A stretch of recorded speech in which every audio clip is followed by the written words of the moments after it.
जय श्री राधे कृष्ण। आप सभी का आपके अपने YouTube channel BK Mishra present में बहुत बहुत स्वागत है। आइए आज आप सब सुनेंगे अपरा एकादशी द्वादशी पारण के दिन तुलसी माता की कथा। जो भी भक्त सच्ची श्रद्धा के साथ नियम और निष्ठा के साथ एकादशी का व्रत करते हैं, एकादशी के व्रत में भगवान विष्णु का पूजन करते हैं, माता लक्ष्मी का पूजन करते हैं और वहीं पे माता तुलसी का पूजन करते हैं। तुलसी वृक्ष के नीचे दीपक जलाते हैं और भगवान विष्णु को तुलसी दल अर्पित करते हैं। इससे भगवान विष्णु का माता तुलसी का कृपा प्राप्त होता है और व्यक्ति के सभी प्रकार के पापों का नाश होता है। एकादशी का व्रत बड़ा ही पवित्र माना गया है और वहीं पे जो भी भगवान विष्णु को तुलसी दल अर्पित करते हैं उनके ऊपर विशेष प्रकार से भगवान विष्णु का कृपा सदैव बना रहता है। हिंदू धर्म में तुलसी का वृक्ष जो कि बड़ा ही पवित्र माना गया है, जहाँ पर भी तुलसी का पौधा होता है वहाँ पर यम के दूत असमय नहीं आते जाते हैं और प्रत्येक दिन माता तुलसी का पूजन किया जाता है। माता तुलसी का जो कि पूजन करना चाहिए, तुलसी वृक्ष के नीचे प्रत्येक दिन दीप जलानी चाहिए और विशेष प्रकार से जो कि कार्तिक के महीने में भगवान शालिग्राम के साथ माता तुलसी का विवाह संपन्न कराया जाता है। इससे जो कि अनंत फलों की प्राप्ति होती है। तो आइए सुनते हैं माता तुलसी से जुड़ी हुई पौराणिक कथा। अगर आप एकादशी व्रत द्वादशी पारण के दिन ब्राह्मण दक्षिणा, अन्नदान, वस्त्र दान आदि के लिए देना चाहते हो तो आप अपने श्रद्धा और सामर्थ्य के अनुसार हमें डिस्क्रिप्शन में जाकर के वहां से गूगल पे, फोन पे या अकाउंट नंबर के माध्यम से आप अपने श्रद्धा और सामर्थ्य के अनुसार हमें ब्राह्मण दक्षिणा प्रदान कर सकते हैं। तो आइए सुनते हैं द्वादशी पारण के दिन तुलसी माता की कथा। तो बोलिए प्रेम से माता तुलसी की जय, भगवान विष्णु की जय, भगवान शालिग्राम की जय, सर्व देवी देवता की जय। माता तुलसी से जुड़ी हुई एक पौराणिक कथा जो कि बड़ी ही प्रचलित है। श्रीमद् देवी भागवत पुराण में इनके दिव्य अवतरण की दिव्य लीलाएं और कथाएं बतलाई गई है। एक बार भगवान शिव ने अपने तेज को समुद्र में फेंक दिया। उसमें से एक महातेजस्वी बालक ने जन्म लिया। यह बालक जो कि आगे चलकर जालंधर के नाम से बड़ा ही पराक्रमी दैत्य राजा बना। इसकी राजधानी का नाम जो कि जालंधर नगरी पड़ा। दैत्यराज कालनेमी की कन्या वृंदा का विवाह जालंधर से हुआ।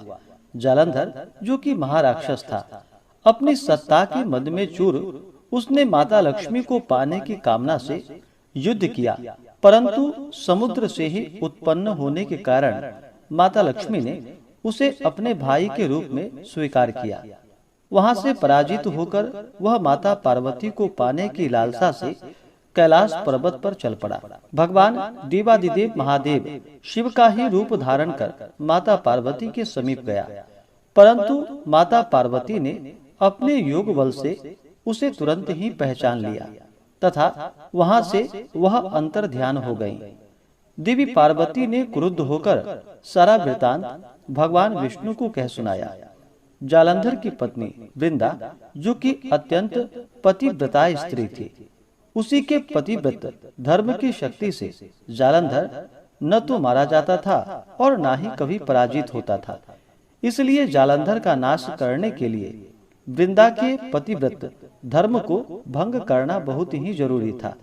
इसी कारण भगवान विष्णु ऋषि का वेश धारण कर वन में जा पहुँचे, जहाँ वृंदा अकेले भ्रमण कर रही थी। भगवान के साथ दो मायावी राक्षस थे, जिन्हें देखकर वृंदा भयभीत हो गई। ऋषि ने वृंदा के सामने पल में दोनों राक्षसों को भस्म कर दिया। उनकी शक्ति को देखकर वृंदा ने कैलाश पर्वत पर महादेव के साथ युद्ध कर रहे अपने पति जालंधर के बारे में उनसे पूछा। ऋषि वेशधारी भगवान विष्णु ने अपने माया जाल से दो वानर को प्रकट किए। एक वानर के हाथ में जालंधर का सिर था तथा दूसरे के हाथ में धर। अपने पति की यह दशा को देखकर वृंदा मूर्छित होकर गिर पड़ी। होश में आने पर उन्होंने ऋषि रूपी भगवान से विनती की कि वह उसके पति को जीवित कर दे। भगवान ने अपनी योग माया से पुनः जालंधर का सिर धर से जोड़ दिया, परंतु स्वयं भी उसी शरीर में प्रवेश कर गए। वृंदा को इस छल का जरा भी आभास न हुआ। जालंधर बने भगवान विष्णु के साथ वृंदा, जो कि पतिव्रता का व्यवहार करने लगी, जिससे उसका सतीत्व भंग हो गया। ऐसा होते ही वृंदा का पति जालंधर, जो कि देवादिदेव महादेव भगवान शिव शंकर से युद्ध कर रहा था, वह वहां पर हार गया और मारा गया। इस सारी लीला का जब वृंदा को पता चला तो उसने क्रुद्ध होकर भगवान विष्णु को शिला होने का श्राप दे दिया तथा स्वयं भी सती हो गई। जहाँ वृंदा भस्म हुई थी वहां पर तुलसी का पौधा उगा। भगवान विष्णु ने वृंदा से कहा कि हे वृंदा, तुम अपने सतीत्व के कारण मुझे लक्ष्मी से भी अधिक प्रिय हो गई हो। अब तुम तुलसी के रूप में सदा ही मेरे साथ रहोगी। जो मनुष्य मेरे शालिग्राम रूप के साथ तुलसी का विवाह करेगा, पूजन करेगा, उसे इस लोक और परलोक में विपुल यश की प्राप्ति होगी। जिस घर में तुलसी होती है वहां पर यम के दूत असमय नहीं आ जा सकते। गंगा व नर्मदा के जल में स्नान तथा तुलसी का पूजन, जो कि बराबर माना जाता है, चाहे मनुष्य कितना भी पापी क्यों न हो।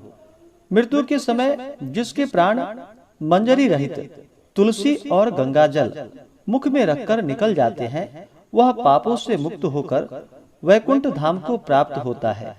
जो मनुष्य तुलसी व आंवलों की छाया में अपने पितरों का श्राद्ध करता है, उसके पितर भी मोक्ष को प्राप्त हो जाते हैं। इसी प्रकार से जो भी भक्त सच्ची श्रद्धा के साथ, नियम और निष्ठा के साथ माता तुलसी का पूजन करते हैं, भगवान विष्णु भगवान शालिग्राम का पूजन करते हैं, तुलसी वृक्ष के नीचे दीपक जलाते हैं और कार्तिक के महीने में खास करके भगवान शालिग्राम के साथ तुलसी का विवाह संपन्न कराते हैं, तो उन्हें विपुल यश की प्राप्ति होती है तथा कन्यादान का फल प्राप्त होता है। सभी प्रकार के पापों का नाश होता है तथा विशेष प्रकार से माता तुलसी भगवान विष्णु माता लक्ष्मी की कृपा प्राप्त होती है। तो आशा करता हूँ कि यह जानकारी आपको अच्छा लगा हो।